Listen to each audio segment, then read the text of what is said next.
그래서 아우구스티누스를 공부한다는 것은 사실 그냥 신학자를 공부한다기보다는 1600년 전에 살았던 북아프리카의 한 목회자의 그 모습을 살펴본다, 이렇게 보시면 되겠습니다.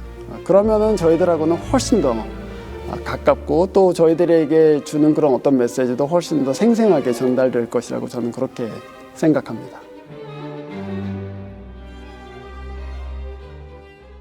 네, 저는 텍사스 웨이코에 있는 트루에 세미너리에서 기독교 교리와 역사를 가르치고 있습니다. 지난 학기서부터 사실은 신학교에서 교수 생활을 시작했고요. 그 전에는 15년간 웨이코 한인 침례교회에서 담임 목사로 일했습니다. 미국에 온 지는 사실은 벌써 20년이 넘었고요. 장로교 목사였는데 사실은 침례교회를 담임하고 있고 또 침례교 신학교에서 가르치고 있으니까 저는 좀 경계에 서 있다는 그런 생각이 듭니다.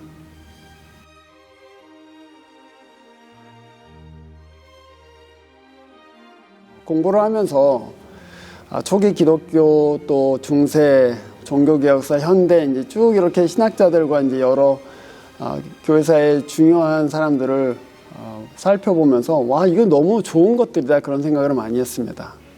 한국에서는 읽어보지 못했던 그런 여러 저작들도 읽어봤고 또 생각하지 못했던 그런 정말 보화라고 할 수 있는 것들이 교회사에 무궁무진하다는 것을 알게 됐습니다.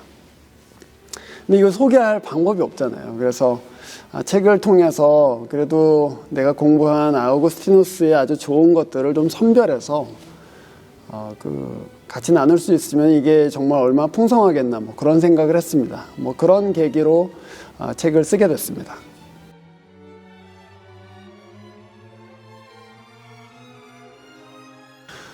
책 제목은 이제 오늘을 위한 아우구스티누스 인생 수업, 이렇게 되어 있습니다. 오늘을 위한 그 말에 방점이 찍혀 있는데요. 교회사를 연구한다는 것, 그것은 그냥 과거에 있었던 어떤 일들을 공부하는 것만으로 그치는 것은 아니죠. 항상 오늘을 위해서는 어떤 의미가 있는가, 이제 그런 생각을 하게 됩니다. 이 책은 어떤 의미에서는 그런 징검다리 역할을 하는 것이죠. 아우구스티누스가 4세기, 5세기에 살았던 북아프리카의 교부입니다. 근데 지금 벌써 한 1600년 정도의 갭이 있습니다. 그 갭을 저는 이런 책을 통해서 좀 메우고, 그리고 현대를 위해서 우리 아우구스티누스 선생이나 또는 다른 교회사의 여러 중요한 그런 유산들이 어떤 유익을 가질 수 있겠는가, 그런 생각들을 많이 했습니다.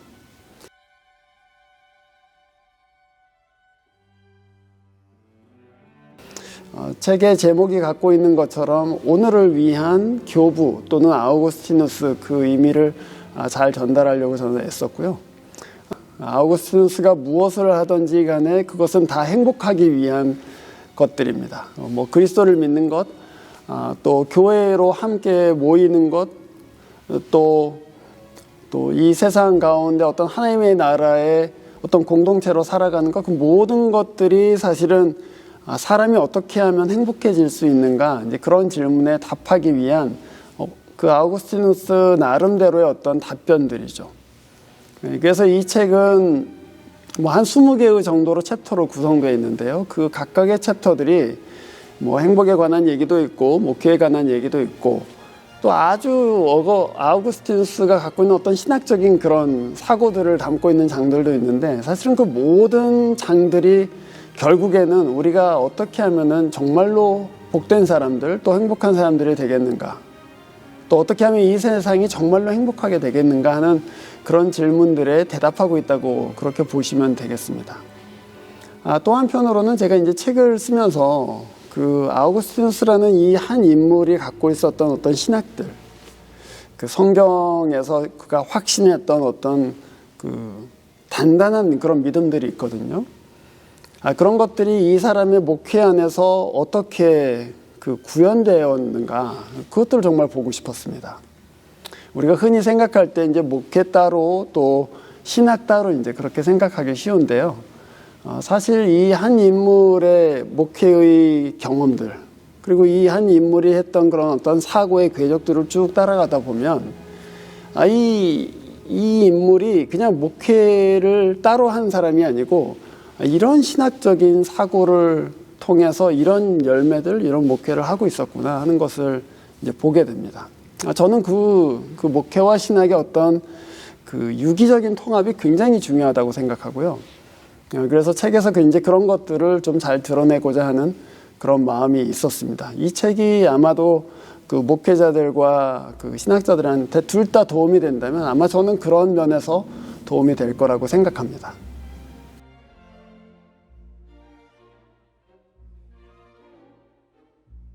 모든 사람이 다 읽었으면 좋겠어요. 교회 다니시는 분들, 또 신앙에 대해서 좀 더 진지하게 생각하고 계시는 분들, 특별히 이제 교회를 섬기고 계시는 어떤 교육자들, 그리고 또 여러 교회의 리더들께서는 그런 생각들을 많이 하실 것입니다. 우리가 지금 하고 있는 것들을 왜 하고 있는 건가? 사실은 그게 굉장히 신학적인 질문이거든요. 무슨 의미가 있어서 이 일들, 뭐 예배라든지 또 뭐 섬김이라든지 또는 바이블 스터디라든지 이런 것들 왜 하나? 이제 그런 생각들을 하실 텐데요. 그런 것의 근저에 어떤 신학적인 확신들, 그리고 어떤 이유들, 그런 것들이 있는데요. 저는 이 책을 통해서 그런 질문들이 상당 부분 좀 해소되고 또 답을 찾으실 수 있을 거라고 그렇게 생각합니다. 그래서 어떤 신앙에 대한 진지한 관심이 있으신 분들, 또 교회에 대한 어떤 애정이 있으신 분들은 다 이 책을 읽어보시면 유익을 입게 되실 거라고 저는 그렇게 생각합니다.